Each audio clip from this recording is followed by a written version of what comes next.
I'm recording? Alright. Sup?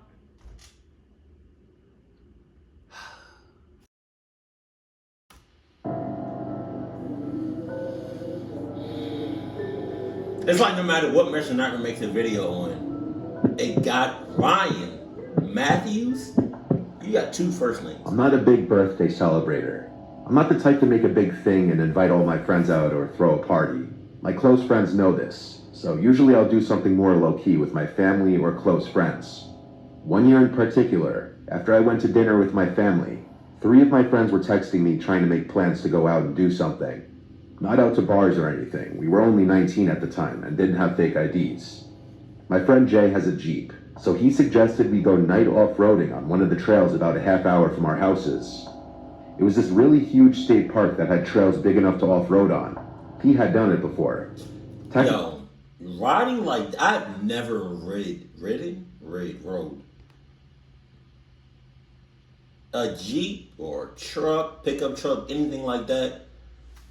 I've never rode that, period. Or I never rode any off-road vehicles, period.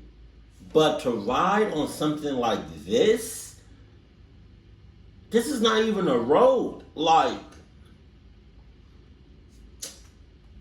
that's gotta be like, you know, that gotta be an experience. You're not allowed to, but past dark, nobody's in those woods. Since my You don't know that. You don't know that. You don't know that. Nobody's in there. Well, who said that? Which one of y'all said that?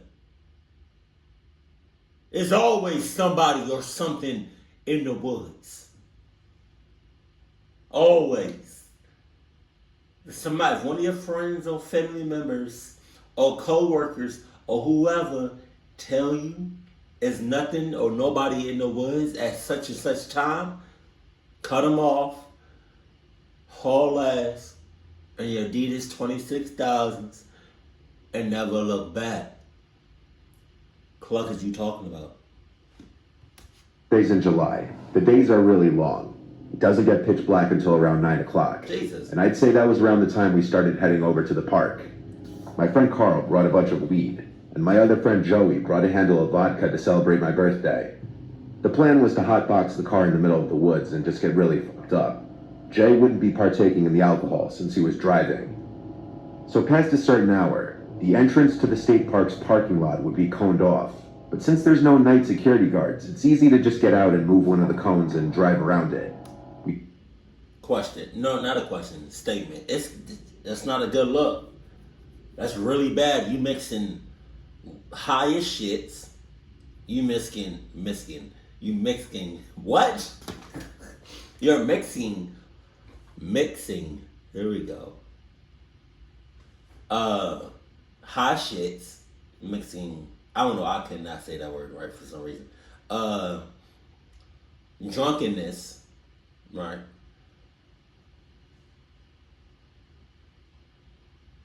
In the woods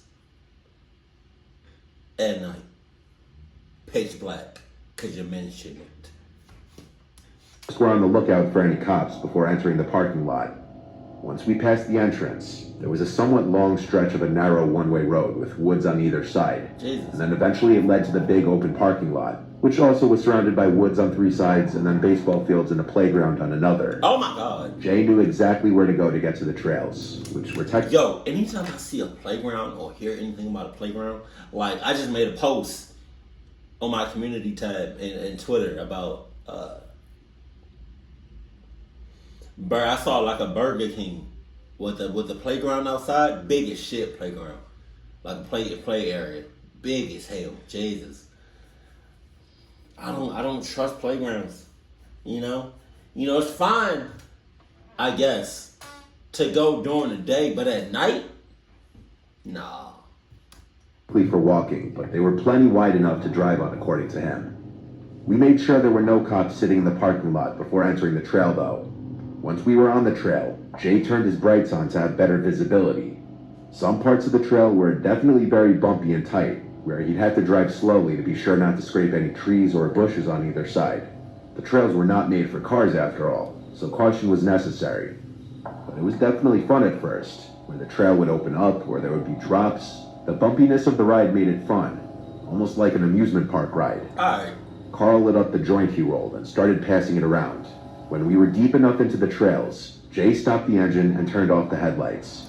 We sat in the car with the music playing and the bottle being passed around. The music was pretty loud too, so when all of us thought we heard something from outside, we genuinely went silent and looked at each other. Jay turned off the music, and we all said basically at the same time, "What was that?" Or "Did you guys hear that?" We all agreed it sounded like a high-pitched screaming. Jay turned the headlights back on, but we didn't see anyone in front of us. Still, we wanted to move out of that immediate spot, so he drove a little further down the trail. Once we stopped again, we agreed it might have been a female fox we heard. From here on, we hung out with the music a bit lower. No! We were just... A female... Alright, granted, I do not know what a female fox sounds like. But I know what a human sounds like. And that sounds like a human. And you miss me with that half human, half fox breed. You miss me with that shit. Making mixed drinks. At one point, my friends all sang me happy birthday really loudly as a joke. Eventually, I had to go pee, so I just got out of the car and took a few steps off the trail into the woods. Midstream, I heard what I swore were footsteps nearby. You got two options. You can either hurry that piss up, or you can put it back in your pants, continue peeing down your leg as you make your way back to the car. What you gonna do, player? I cut it short and went back into the car. I'm saying. Telling my friends I heard footsteps. Jay turned on his headlights again, and he and I being in the front seats were the first ones to scream when we saw somebody standing about 10 feet in front of the car on the side of the trail. It was a woman with her hood up. We expected her to do something, but she just stood there. Jay rolled down his window and asked, "You all right?" Oh my God. The woman then backed slowly into the woods until she was out of sight. It was at this moment that Carl, in the back, somehow while zonked out of his mind, noticed something horrifying. I still remember the moment he said, "Guys, we're surrounded." And all of us started looking around in the woods. And there had to be at least 3 other people dressed in sweaters with the hoods up on different sides of the car, all looking at the car though. Mind you, this was not a cold night, it was the middle of July. They were all standing right off the trail in the woods. Carl in the back seat screamed, causing us to turn around and see a man standing right outside the back windshield looking in. Oh, best believe there are no cops out here, no cameras out here.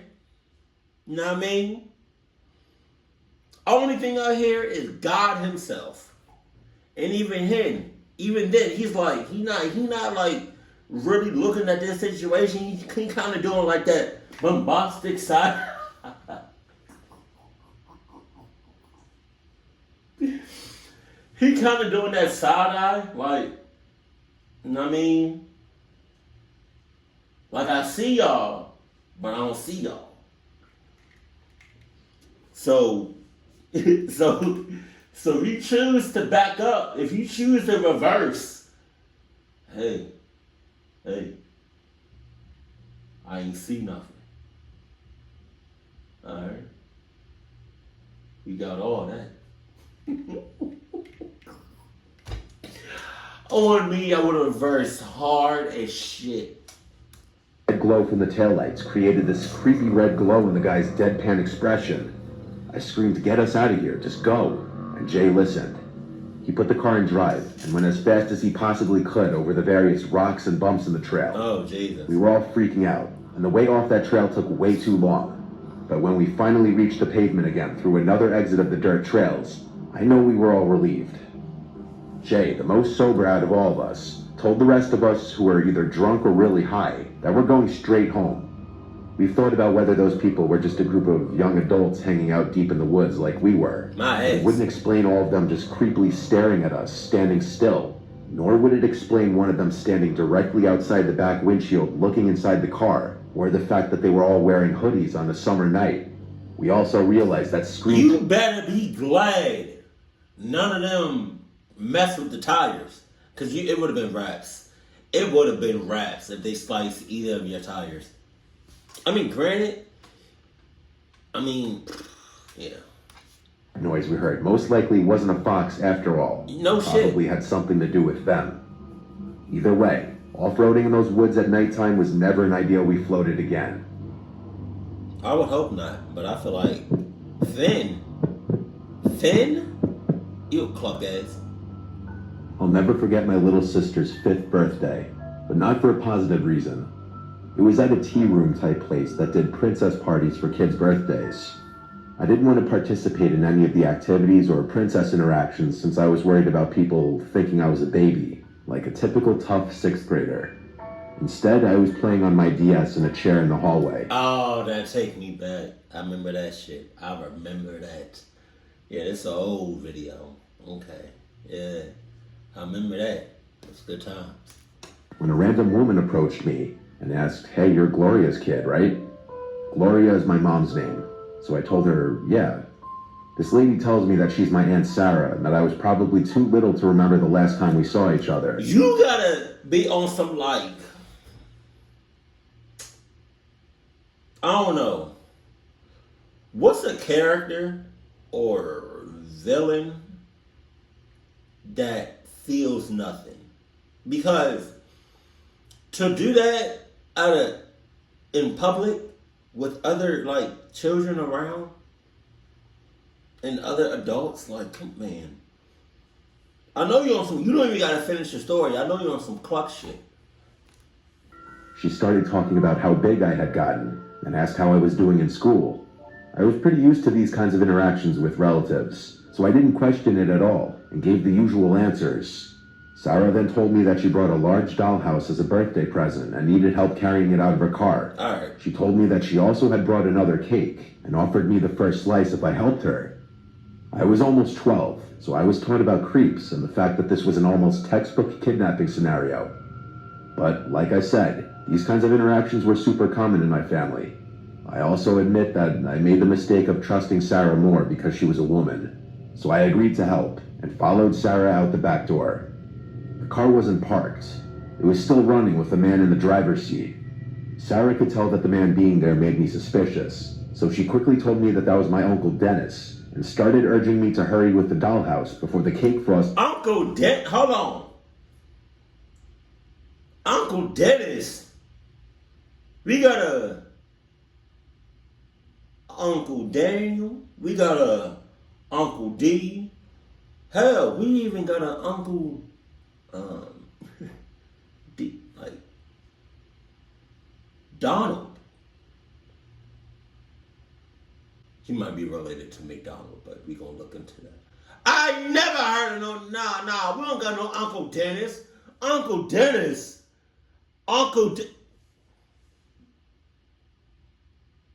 This heifer over here. What does that mean? My mother used to say that, and Farash's mom says that every now and then. Heifer. What does that mean? Melted. I got a bad gut feeling. Why hadn't she asked Dennis to help her carry the dollhouse in? Same. Why did they keep the car running when there was plenty of empty spots to park in? There you go. I stood where I was and refused to move. Sarah's tone became much less friendly as she was now commanding me to come to the car. Sarah tried to tug my jacket sleeve, but I swatted her hand away and yelled at her to stop. She looked furious, and for a second I thought Dennis was about to step out of the car. Thankfully, we all heard my mom and aunt loudly yelling my name. Sarah jumped in the car, and she and Dennis both took off. I ran through the back door and met my mom. Can you imagine being in that situation where you said Sarah and Dennis? Can you imagine, like, something goes wrong with their car, like, right then and there? You know how awkward that is? This is not funny, but, like, do you know how awkward and just inconvenient that would be for them to get away, for them to get caught, and for them to try to drive away, but the car not going nowhere. Dumbasses. Oh god. And halfway inside, I immediately told them what happened. My mom hugged me and told me she was so sorry and that everything would be okay, while my aunt told the tea room workers. They basically put the tea room into lockdown and had all the kids gather in one room to make sure no one else had gone missing. Thankfully, no one had. The police eventually came to speak to me about what had happened. I told them as much as I could about Sarah and Dennis. The police officers I spoke to promised me... All right. As an actor who's been acting for 6 years, whenever I look at, sometimes I look at situations as a cinematic thing, whether it's like a reaction or something happens in real life. It would be a dope ass scene if the mother got her daughter back and she was just holding her in her arms and saying like it's okay, shh, it's okay, you can cry, it's okay, I got you, right? She's saying that as she's looking in her daughter's eyes, but then like 2, 3, 4 adults at the party looked at the mother looked at them and was like,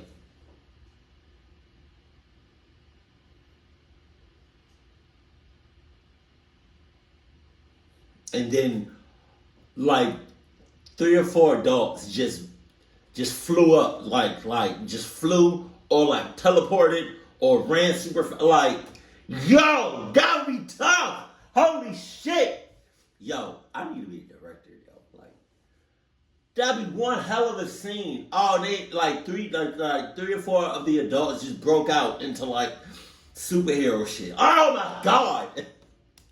They would get back to me and my mom if they found out anything new, but we never heard anything back from the police about Sarah or Dennis, or whatever their real names were.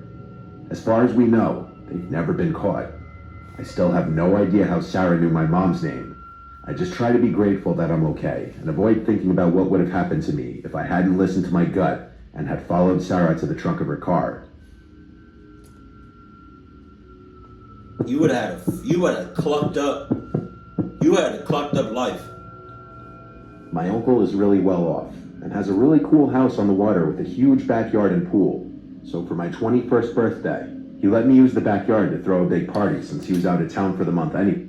I got a question. These water fountains that people have on their properties, is it like, do you pour water in there like enough, and then it's just like recycles the water, like it doesn't? I don't know how to explain it. Like the water that's in these water fountains is not like a tube or anything that's connected to like your house, so it's not using new water. So it's like, right?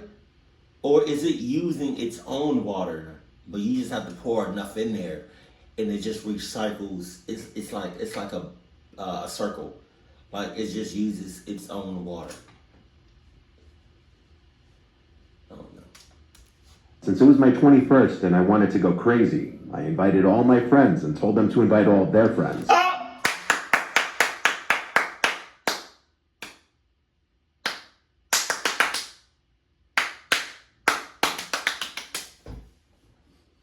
You lost me with that shit. I'm fine with inviting all my friends, but nah, my friends not gonna invite their friends. Nope, we not doing that shit. We never doing that. We never ever doing that shit. Just as long as they bring their own beer. The party started at 8. My uncle had a surround sound speaker system in the yard that was perfect for parties.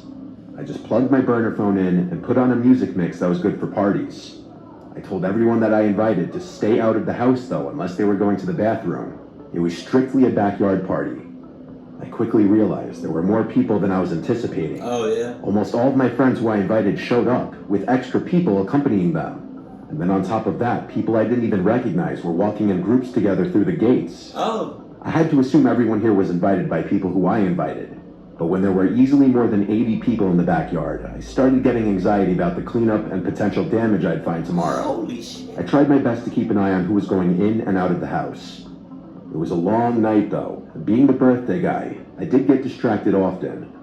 The party got way more crowded before it started to slow down, and eventually police came and shut down the party because multiple neighbors complained. So I had to tell everyone to leave except for a select group of my friends. There were about 10 of us left outside by the pool, and these numbers dwindled down until it was just myself and my friend Rob. My uncle told me I can't have anyone sleep over, but honestly I didn't. Out of all them 80 people, or 80 plus people, that one friend that you either wanted to stay or stayed behind, Rob, that's your go-to. That's your best friend right there. It would hurt if only Rob stayed over. He was blackout drunk anyway. Oh. He would easily just pass out on the couch. I walked him inside, then went back outside to lock both gates, then locked the back door. By the time I got inside, Rob was already sprawled out on the couch in the living room, and any time I'd attempt to talk to him asking if he's asleep already, he'd just make a half-effort groan sound. So I left him there. I checked the bathroom to make sure it wasn't too dirty, and minus a couple empty beer cans on the counter, it wasn't bad. The cleanup wasn't going to be too bad tomorrow with the help of Rob. I went upstairs planning to sleep in one of the many bedrooms, wondering why my uncle was so strict with no one staying over when there's literally 4 extra beds. The 2 fancy stairways in the giant foyer led up to an upstairs balcony that overlooks the foyer, and then a bunch of bedrooms and 2 bathrooms and another living area. Damn. I brushed my teeth with my finger in the upstairs bathroom and went right to sleep. I was drunk too, so I fell asleep with ease. I bet somebody in the house. I woke up about an hour later feeling really nauseous. I mixed way too many liquors. I had to run to the toilet to puke.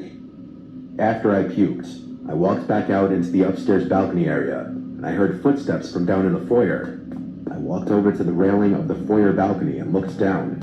I said, "Rob," and I saw a figure in the darkness below stop moving. I felt like I could see them looking up at me, but with how dark it was in the house, I couldn't see the person's face or any features. I then heard something from the living room downstairs. The sound of snoring. It just dawned on me that the person in the foyer wasn't Rob. Yeah, you think? I said, "Who is that?" thinking maybe it was just another party guest who maybe passed out somewhere drunk earlier, but they didn't answer. I heard more footsteps from the kitchen area downstairs. My heart started pounding now.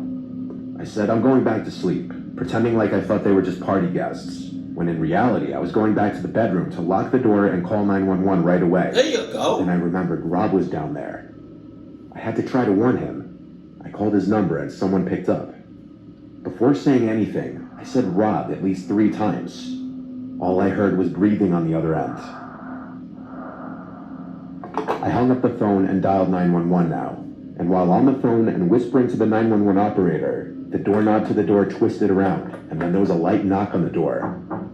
I asked the operator in a whisper if I should say I'm on the phone with the police, and he said no, don't announce my presence. I asked what about my friend Rob, and he paused for a second as if he didn't know what to tell me. Then he said just wait in the room until police arrive. If they think my friend is asleep, they probably wouldn't harm him. I could tell even the operator didn't really know what to do about that, but I figured that was the best option too. At this point, all I could do was wait in the locked room, waiting out the intruders until the police got there. The operator told me police were arriving now, and that they would try the front and back doors.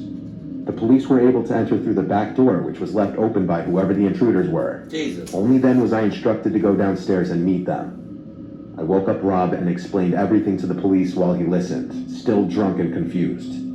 I searched the house seeing if anything was missing, but it wasn't my house, so I didn't really know what was there beforehand. My uncle's bedroom was locked, and he didn't have many valuables just sitting out in the open. The police searched the entire house before leaving. They said they'd keep an officer on the block for the night, which made me feel a little better. I never told my uncle about this until one day he asked where his Cartier watch was.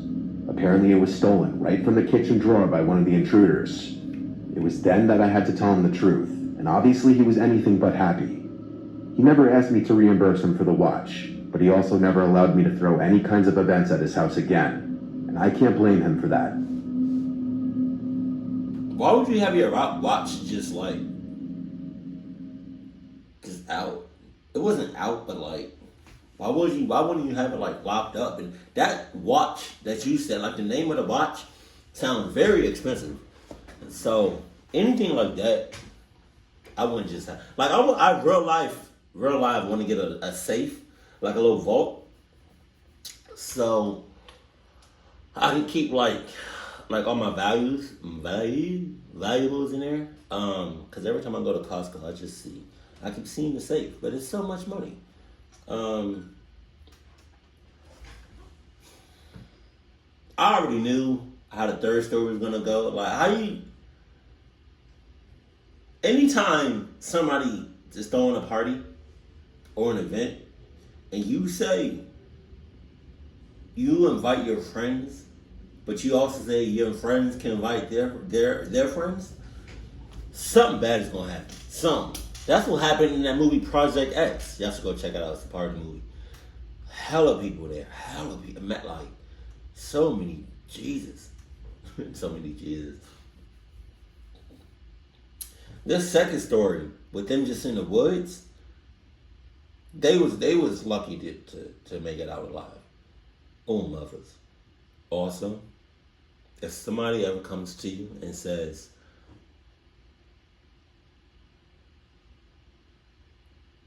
something about like something along the lines of Uncle Dennis, run. Cause not even talking about the story no more. I've never heard of somebody named Uncle Dennis. Now, I do got a barber that's named Dennis, but I ain't never heard nobody say Uncle Dennis. Now, he's probably an uncle to somebody, but not to me. Sorry. Uncle Dennis. You better haul ass, keep it cool, keep it classy, and I love you, stay happy, my family.